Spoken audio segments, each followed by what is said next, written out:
Hello friends, நீங்கள் ஒரு பார்ட்டிக்கோ இல்லை கெட் டுகெதருக்கோ ரொம்ப ஆசைப்பட்டு போயிட்டு அங்கே இருக்க நபர்கள் கூட பேச முடியாமல் ரொம்ப கஷ்டப்பட்டு ஓரமாக ஒதுங்கியிருக்கீங்களா? வேலைக்கு போகிறதுக்கு, முக்கியமாக ஃபார்மல் மீட்டிங்ஸ் அட்டன் பண்ணுறதுக்கு பயந்துக்கிட்டு நீங்களே பேசணும்னு நினச்சா கூட உங்கள் நாக்கு உங்க கூட கோஆப்ரேட் பண்ணாமல் வாயவே திறக்க முடியாமல் பண்ணுதா?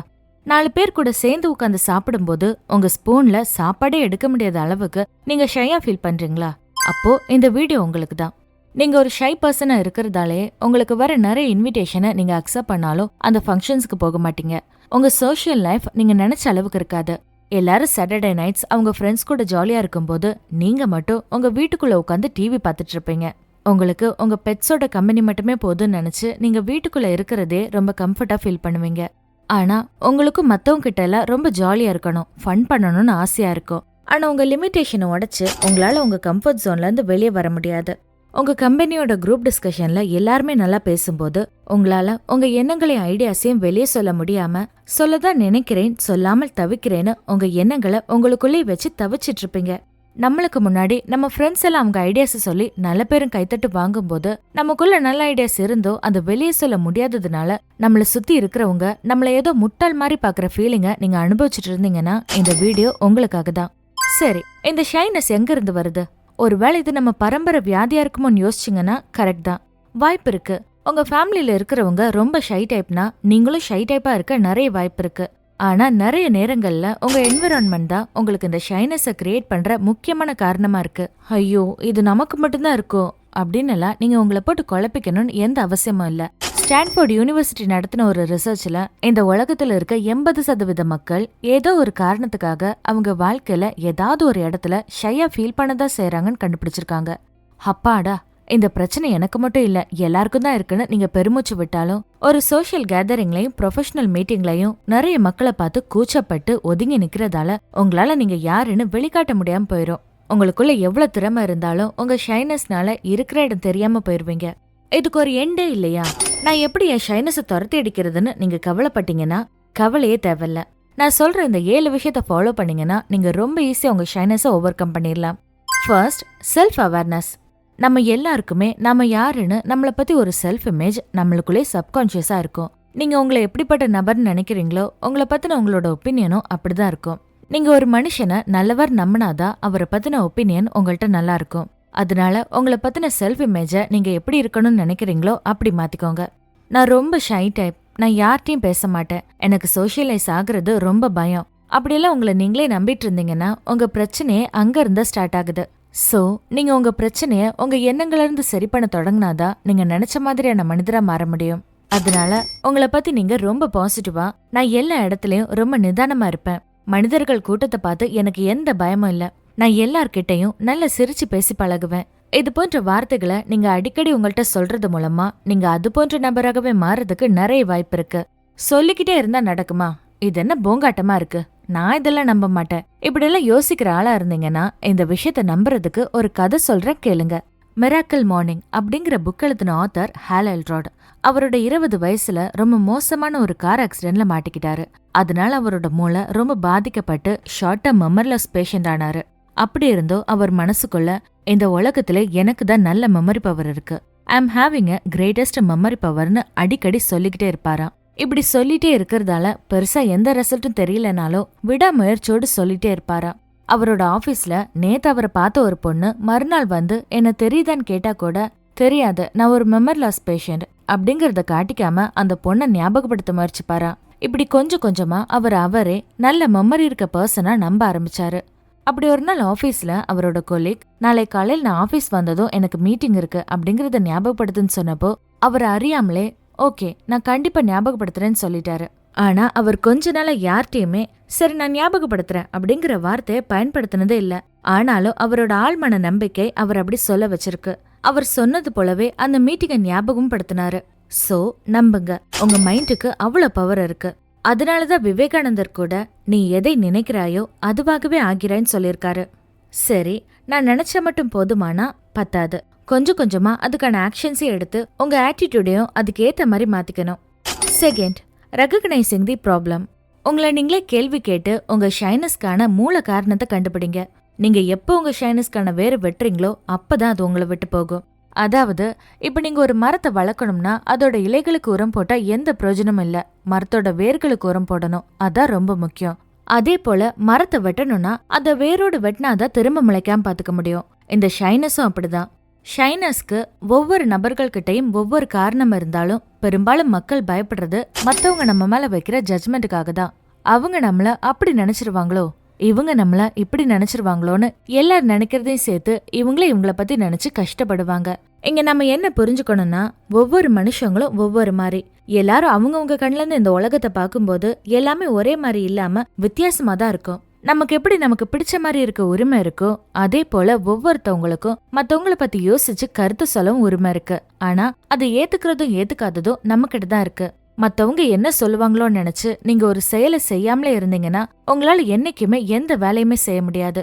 சோ மத்தவங்கள பத்தி யோசிக்காம உங்களை நீங்களே உங்க ஷைனஸ்ல இருந்து வெளியே கொண்டு வரணும்னு யோசிச்சீங்கன்னா அடிக்கடி உங்க மூளைக்கிட்ட இந்த கேள்விகளை கேட்டுக்கிட்டே இருங்க. நீங்க கடைசி அட்டென்ட் பண்ண எந்த சோஷியல் கேதரிங்ல ரொம்ப ஷையா ஃபீல் பண்ணீங்க அப்படின்னு யோசிங்க. நீங்க அங்க செய்ய நினைச்ச எந்த விஷயத்த செய்யலாமா வேண்டாமான்னு ரொம்ப யோசிச்சுங்க. இல்ல எந்த விஷயத்த செய்ய நினைச்சு அதை நினைச்சபடி செய்ய போறப்போ பதட்டத்துல சொதப்புனீங்கன்னு உங்களை நீங்களே கேட்டு உங்க மனசு என்ன பதில் சொல்லுதோ அதை நோட் பண்ணி வைங்க. திரும்பவும் அதே மாதிரியான பதட்டமான சிச்சுவேஷன் வந்தா நீங்க அதை செய்வீங்களான்னு யோசிங்க. அது உங்களாலதான் நடந்துச்சா இல்ல மத்தவங்க நீங்க செய்ய நினைக்கிற விஷயத்த செய்ய போறப்போ குறுக்க வந்ததாலதான் அது செஞ்சீங்களான்னு உங்க ப்ராப்ளத்தை அனலைஸ் பண்ணுங்க.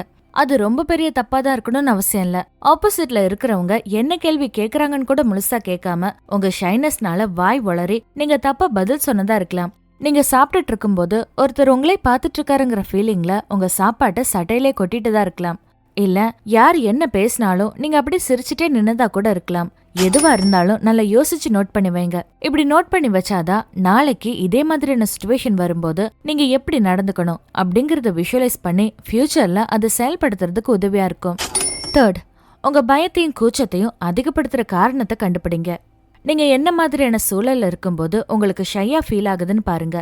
அது உங்க ஆபீஸா இருக்கலாம், இல்ல ஏதாவது ஃபங்க்ஷன்ஸா இருக்கலாம், இல்ல ஒரு 2 பேர் பேசிக்கிற கான்வர்சேஷனா கூட இருக்கலாம். உங்களுக்கு எந்த சூழல் ரொம்ப பயமா இருக்கு, ஏன் பயமா இருக்கு, என்ன காரணம்னு யோசிச்சு அந்த சூழ்நிலைய திரும்ப திரும்ப நீங்க வேணும்னு உருவாக்கி அத உங்களுக்கு பழக்கப்பட்டதா மாத்திக்கோங்க. உதாரணத்துக்கு நீங்க ஒரு பப்ளிக் ஸ்பீக்கர் ஆகணும்னு ஆசைப்படுறீங்க. ஆனா உங்களுக்கு ஸ்டேஜ்ல ஏறி மக்களை பார்த்து பேசுறதுக்கு ரொம்ப ஷையா ஃபீல் பண்ணுவீங்கன்னா ஃபர்ஸ்ட் உங்க வீட்ல உங்க கண்ணாடியை பார்த்து பேசி பழகணும். அடுத்து உங்க ஃபேமிலி அண்ட் ஃப்ரெண்ட்ஸ், அப்புறம் ஒரு சின்ன கூட்டம், அதுக்கப்புறம் பெரிய கூட்டம்னு உங்க கூட்டத்தை பெருக்கிட்டே போகணும். இப்படி நீங்க பண்றதால ஸ்டேஜ்ல பேசுறது அப்படிங்கிற சூழலுக்கு நீங்க பழகிருவீங்க. கூச்சப்படுற மக்கள் எல்லார்கிட்டே இருக்க ஒரு ப்ராப்ளம் என்னன்னா, நான் யாராவது தெரியாதவங்க கிட்ட பேசும்போது என்னோட கூச்சத்தினாலேயே ஏதாவது தப்பு பண்ணி அந்த சிச்சுவேஷனே பேடா சேஞ்ச் பண்ணிருவேன். அதுக்கு நான் பேசாம இருக்கிறதே எவ்வளோ மேல் அப்படின்னு நினைச்சுக்குவாங்க. இப்படி பண்றதால நீங்க என்னைக்குமே மத்தவங்க கிட்ட போய் பேசணும் அப்படிங்கிற முயற்சி கூட எடுக்க மாட்டீங்க. இவங்கள்ட்ட பேசினா இப்படிதான் ஆகும்னு யோசிக்கிறவங்க மாதிரி ஃபியூச்சரை ப்ரெடிக்ட் பண்ணாம அட்லீஸ்ட் அந்த மொமெண்ட்ல என்ன ஆனாலும் பரவாயில்லன்னு போய் பேசுங்க. அப்பதான் உங்க பயத்துல இருந்து உங்களால வெளியே வர முடியும். மத்தவங்க பேசினா எனக்கு திருப்பி என்ன பேசணும்னு தெரியாது, நான் ஏதாவது பேசி மத்தவங்க மனசை காயப்படுத்திருவேன், இப்படியெல்லாம் யோசிச்சு நீங்க எப்பவுமே எல்லாருக்குமே ஓகே எஸ் அப்படிங்கிற வார்த்தைகளை மட்டும் சொல்லணும்னு எந்த அவசியமும் இல்ல. உங்களுக்கு ஒருவேளை ஏதாவது பிடிக்கலனா இது பிடிக்கல, இது சரியா இல்ல அப்படின்னு உங்களோட ஒப்பீனியனை சொல்றதுல எந்த தப்பும் இல்ல. நான் சொல்றதெல்லாம் யாரு காது கொடுத்து கேட்க போறா? அப்படியே கேட்டாலும் நான் அவ்வளவு இன்ட்ரெஸ்டிங்கா என்ன பேசிட போறேன், எனக்கு தான் எதுவுமே தெரியாதே, இப்படியெல்லாம் யோசிக்காம நம்ம எல்லாருமே வளர்ந்த மனிதர்கள், நம்ம எல்லாருக்குமே மனிதர்கள் மனசுல என்ன நினைக்கிறாங்க அப்படிங்கறத ஓரளவுக்காவது கண்டுபிடிக்கிற சக்தி இருக்கு. அதையும் மீறி உங்களால கண்டுபிடிக்க முடியலன்னா கூட பரவாயில்ல. நீங்க பேசுறதுல ஆர்வம் இல்லாத மக்கள் உங்கள்கிட்ட வந்து பேசியிருக்க மாட்டாங்க. உங்களோட கருத்தை தெரிஞ்சுக்கணும்னு நினைக்கிறவங்க தான் உங்கள்கிட்ட பேசவே ஸ்டார்ட் பண்ணிருப்பாங்க.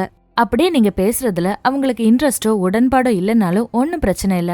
அவங்க எதுல இன்ட்ரெஸ்ட் காட்டணும் காட்டக்கூடாது அப்படிங்கறது அவங்களோட விருப்பம். நம்மளோட கருத்தை நம்ம சொல்றதோட நம்ம வேலை முடிஞ்சு அதுக்கப்புறம் அதை பத்தி ரொம்ப யோசிக்க கூடாது.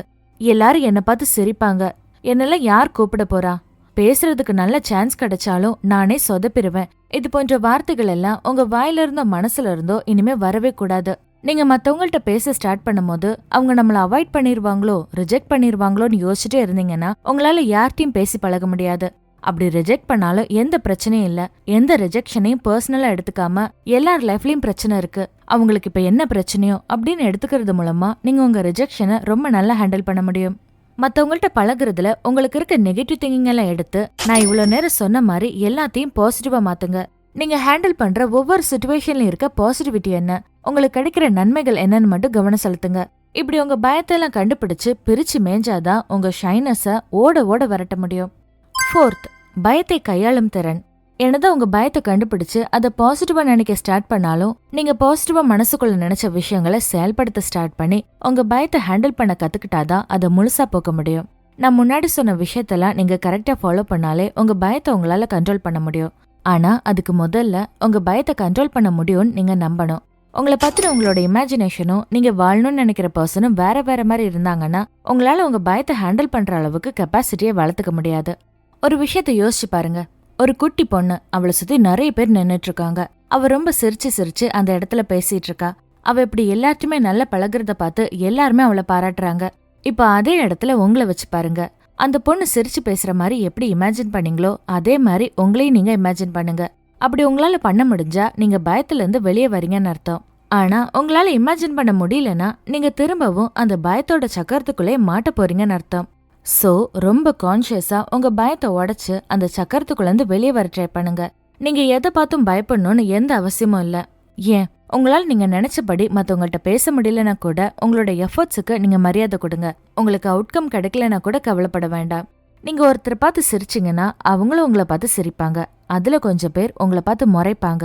அவங்க முறைக்கிறதுக்கு நீங்க தான் காரணம்னு உங்களால பொறுப்பேத்துக்க முடியாதுல்ல. அதே போலதான் நீங்க பேசும்போது உங்கள்ட்ட யாராவது மோசமா ரியாக்ட் பண்ணாங்கன்னா அது உங்க பிரச்சனை இல்ல. அப்படியே அந்த கான்வர்சேஷன் உங்களால மோசமா போனாலும் பரவாயில்ல, டேக் இட் ஈஸியா எடுத்துக்கிட்டு அடுத்த முறை இன்னும் நல்ல எஃபர்ட் போட்டு செய்ய பார்க்கணும். நீங்க இந்த உலகத்துல மிஸ்டர் பெர்ஃபெக்ட் அப்படின்னு யாராவது ஒருத்தரை பார்த்திருக்கீங்களா? உடனே அவசர அவசரமா எழும்பி தேட போகாதீங்க. அப்படி ஒருத்தர் இந்த உலகத்துல இல்ல. சோ நீங்களும் எல்லாத்துலயும் பெர்ஃபெக்டா இருக்கணும். இப்படி பேசணும் அப்படி பேசணும்னு எந்த ரெஸ்ட்ரிக்ஷனும் இல்ல. லைஃபோட ஃப்ளோல போங்க. நீங்க ஒரு சிச்சுவேஷன்ல பேடா ஃபீல் பண்றீங்கன்னா உங்க பேடான ஃபீலிங் எவ்வளவு உண்மையோ அதே மாதிரி அதே சிச்சுவேஷனை வச்சு ஒரு குட் ஃபீலிங்கை கிரியேட் பண்ண முடியுங்கிறது உண்மை. 5th, rate your self. நீங்க நான் சொன்ன எல்லா விஷயத்தையும் செஞ்சு ஒவ்வொரு சிச்சுவேஷன்லயும் நீங்க எப்படி இருந்தீங்க, எப்படி இருந்தா நல்லா இருக்கும்னு உங்களை நீங்களே எவாலுவேட் பண்ணி மார்க் போட்டுக்கோங்க. உங்க ஷைனஸ் மத்தவங்க உங்களை குறை சொல்றதுனால வந்த பிரச்சனையா இல்ல உங்க தாழ்வு மனப்பான்மையில வந்த பிரச்சனையான்னு எவ்வளவு சீக்கிரம் முடியுமோ அவ்வளவு சீக்கிரம் அதை கண்டுபிடிச்சு சரி பண்ண பாருங்க. ஒரு 4 பேருக்கு முன்னாடி சாப்பிடுறதுக்கு, பிடிச்ச விஷயத்த செய்யறதுக்கு, உங்களுக்கு பிடிச்ச ட்ரெஸ்ஸ போடுறதுக்கு, இதுக்கெல்லாம் நீங்க எப்பவுமே பயப்படக்கூடாது. கொஞ்சம் கொஞ்சமா உங்க பயத்தை ஓவர் கம் பண்ண பாருங்க. ஒவ்வொரு தடவை நீங்க பயப்படுற விஷயத்த பண்ணும் போது நீங்க எவ்வளவு தைரியத்தோடு பண்றீங்கன்னு உங்களுக்கு நீங்களே மார்க் போட்டுக்கோங்க. நாளாக நாளாக அந்த மார்க் அதிகமாகணுமே தவிர குறையக்கூடாது. உங்களோட தாழ்வு மனப்பான்மை ரொம்ப நாளா உங்களுக்குள்ள ஊர்னதா இருக்கும். அதை உடனே எடுத்து வெளியே போடுறது கொஞ்சம் கஷ்டம்தான். ஆனா நீங்க அதை எடுத்து வெளியே போட்டுட்டு ரொம்ப நம்பிக்கையோடு சரிங்க. உங்க வாழ்க்கையில பெரிய மாற்றத்தை ஏற்படுத்தாத சின்ன சின்ன விஷயங்களுக்காக கவலைப்படுறத முதல்ல நிறுத்துங்க. நீங்க முழுமையா உங்க வாழ்க்கைய வாழ்றதுக்கும் நீங்க நினைச்ச விஷயத்த நினைச்ச மாதிரி செய்யறதுக்கும் யாரோட பெர்மிஷனும் தேவையில்லன்னு புரிஞ்சுக்கோங்க. நீங்க நீங்களா வாழ்றதுக்கான தைரியத்தை வளர்த்துக்கோங்க. ஒருவேளை உங்களுக்கு உண்மையாவே சில குறைகள் இருந்தாலும் அது எல்லாத்தையும் சரி செஞ்சதுக்கு அப்புறம் தான் நான் மத்தவங்கள்ட்ட பேசுவேன் இப்படிங்கிற எண்ணம் ரொம்ப தப்பு. நீங்க ஒரு விஷயத்த செஞ்சு பார்க்காத வரைக்கும் அது சரியா உங்களால செய்ய முடியாது. அதே போல என்னை சுத்தி இருக்கிறவங்க ரொம்ப என்ன கிண்டல் பண்றாங்க, அதனாலதான் நான் இதை பண்ணல அப்படியெல்லாம் நீங்க சொல்லக்கூடாது. இந்த உலகத்துல ஜெயிக்கிற மனிதர்கள் எல்லாரும் அவங்க சூழ்நிலை நல்லா இருந்ததுனால ஜெயிக்கல, அவங்க சூழ்நிலை மோசமா இருந்தாலும் அவங்க ஜெயிக்கிறாங்க. உங்க வெற்றிக்கு நீங்க தான் காரணம். உங்களை பத்தி யாராவது நல்லதாவோ இல்ல மோசமாவோ சொன்னா கூட அதை பர்சனலா எடுத்துக்காம அவங்க ஒப்பீனியன் அவங்க சொல்றாங்க அப்படிங்கறதால அதெல்லாம் உண்மையாகிடாதுல அப்படிங்கிற எண்ணத்தை உங்களுக்குள்ள வளர்த்துக்கோங்க. எந்த நபர்கள் கிட்டையும் தனிப்பட்ட முறையில வெறுப்பு காட்டாதீங்க. நீங்க அன்பான பர்சனா மாறும்போது உங்களுக்கான செல்ஃப் கான்பிடன்ஸ் அதிகமாவே இருக்கும். 6th, சுதந்திர மனப்பான்மை. வாழ்ந்தாலும் ஏசும் தாழ்ந்தாலும் ஏசும், வையகம் இதுதாண்டான்னு சொல்ற மாதிரி நீங்க என்ன பண்ணாலும் உங்களை குறை சொல்றதுக்கு ஒரு சில நபர்கள் இந்த உலகத்துல இருக்கதான் செய்றாங்க. அவங்கள பார்த்து கவலைப்பட்டு நீங்க இப்ப எப்படி ஷையா ஃபீல் பண்றீங்களோ அதே மாதிரி ஃபீல் பண்ணிட்டு அதே இடத்துல இருக்க போறீங்களா இல்ல உங்க டெவலப்மெண்ட்டுக்காக ஒர்க் பண்ண போறீங்களான்னு நீங்க தான் முடிவு பண்ணணும். இந்த உலகத்திலே ரொம்ப ஃபேமஸான ப்ராடக்ட்டை நீங்க வித்தாலும் அதை எல்லாரும் ஏத்துக்கணும்னு எந்த அவசியமும் இல்ல. எவ்வளவு பெரிய ப்ராடக்டா இருந்தாலும் அதை யாராவது ஒருத்தர் ரிஜெக்ட் பண்ணிட்டே தான் இருப்பாங்க. இந்த ரிஜெக்ஷனை நீங்க பர்சனலா எடுத்துக்க கூடாது. ஏன்னா அவங்க வாழ்க்கையில இப்ப அவங்க மோசமான சிச்சுவேஷன்ல இருக்கலாம், இல்லனா இப்ப அவங்களுக்கு அந்த பொருள் தேவையில்லாததா கூட இருக்கலாம். அப்படி அந்த ரிஜெக்ஷனை நீங்க எப்படி பர்சனலா எடுத்துக்க கூடாதோ அதே போலவே உங்க வாழ்க்கையில உங்ககிட்ட மனுஷங்க ரியாக்ட் பண்றதையும் பர்சனலா எடுத்துக்காம லைஃபோட ஃப்ளோல நீங்க லைஃப் அப்ரோச் பண்றப்பதான் உங்களுக்கு வாழ்க்கை மேல ஒரு நல்ல கிரிப் இருக்கும். வாழ்க்கைய முழுசா வாழ்ந்து பார்க்கணும்னா உங்க தாழ்வு மனப்பான்மையும் வெக்கத்தையும் தூக்கி போட்டு உங்க வாழ்க்கையவே ஒரு எக்ஸ்பெரிமெண்ட் மாதிரி நினைச்சு எல்லாத்தையும் செஞ்சு பார்க்கணும். ஒருத்தவங்க உங்களை பார்த்து ஏதாவது ஹாஷா சொல்லிட்டாங்கன்னா அவங்களும் நீங்களும் பரம்பரை பகையில இருக்கீங்க. அவங்களுக்கு உங்களை கண்டாலே பிடிக்காது. இந்த மாதிரியான எண்ணங்களை உங்களுக்குள்ள வைக்காம அந்த சிச்சுவேஷன்ல அவங்க அப்படி நடந்துக்கிட்டாங்க. காலம் மாற மாற எல்லாம் மாறும். எதுவுமே நிரந்தரம் இல்ல அப்படிங்கறத புரிஞ்சு நீங்க செயல்படணும். எப்பவுமே மத்தவங்களோட ரியாக்ஷன்ஸ உங்களோட எமோஷன்ஸ் கூட அட்டாச் பண்ணாதீங்க. ஏன்னா மத்தவங்க எப்படி பிஹேவ் பண்ணுவாங்க அப்படிங்கறது உங்க கையில இல்ல. சோ நீங்க உங்க கண்ட்ரோல்ல இருக்க உங்க ஷைனஸ ஓவர் கம் பண்ண என்ன பண்ணணுமோ அதுல மட்டும் கவனத்தை செலுத்துங்க. தினமும் நிறைய புது புது மனிதர்களை சந்திச்சு அவங்க கிட்ட பேசுறத பழக்கமா வச்சுக்கோங்க. ஒரு நாளைக்கு நான் இவ்ளோ புது நபர்கள் கிட்ட பேசுவேன் அப்படின்னு உங்களுக்கே ஒரு கோல் வச்சுக்கோங்க. ஆனா அந்த நபர்கள் கிட்ட இருந்து வர ரியாக்ஷன்ஸ நான் சொன்ன மாதிரி பர்சனலாவோ இல்ல எமோஷனாவோ கனெக்ட் பண்ணிக்க கூடாது. நிறைய பேரை தேடி கண்டுபிடிச்சு பேசுறதுக்கு உங்களுக்கு கஷ்டமா இருந்துச்சுன்னா நிறைய நபர்கள் கூட பழகுற மாதிரியான வேலைக்கு போங்க. உதாரணத்துக்கு நீங்க சேல்ஸ் டிபார்ட்மெண்ட்ல ஒர்க் பண்ணும்போது உங்களுக்கு பிடிச்சாலும் பிடிக்கலனாலும் நீங்க தினமும் புது மனுஷங்க கிட்ட பேசிட்டே தான் இருக்கணும். இப்படி நீங்க பேசும்போது காலப்போக்குல உங்களுக்கு அந்த ஷைனஸ் எல்லாமே மறைஞ்சு போயிரும்.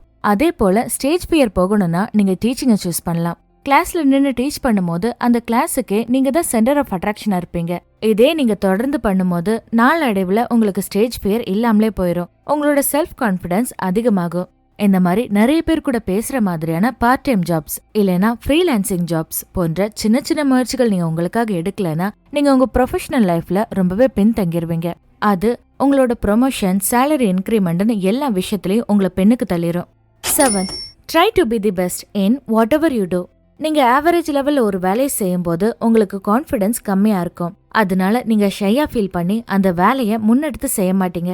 அதுவே நீங்க உங்க ஃபுல் எஃபர்ட்டையும் போட்டு ரொம்ப கான்ஃபிடென்ட்டா அந்த வேலையை செய்யும் போது உங்க கான்ஃபிடன்ஸே உங்க ஷைனஸ் அழிச்சிரும். சோ நீங்க எது செய்யறதா இருந்தாலும் உங்களோட 100%ஐயும் அந்த வேலைக்காக கொடுத்து செய்யுங்க.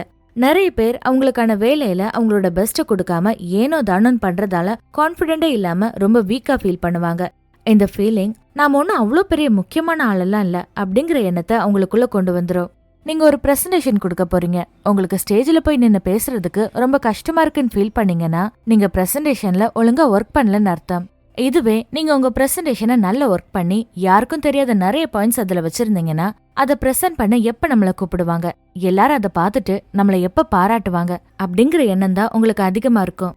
சோ எப்ப நீங்க உங்க வேலையில ஆவரேஜா இருக்கீங்களோ அப்பெல்லாம் நீங்க கான்பிடன்ஸ் இல்லாம போவீங்க. அதனாலே நீங்க ஷையா மாறி உங்களை இந்த வெளி உலகத்துக்கு காட்ட முன் வர மாட்டீங்க. ஷைனஸ் அப்படிங்கறது உங்களுக்குள்ள இருக்க எமோஷன் தான். அது உங்க கண்ட்ரோல்ல தான் இருக்கு. அத உங்களால கண்ட்ரோல் பண்ண முடியும் நீங்க நம்பணும். இந்த பதிவு உங்களுக்கு பிடிச்சிருக்கும் நம்புறேன். மேலும் இது போன்ற சிறந்த பதிவுகளுக்கு எங்க சேனலை சப்ஸ்கிரைப் பண்ணிக்கோங்க. மீண்டும் ஒரு நல்ல டாபிக்ல சந்திக்கலாம். நன்றி.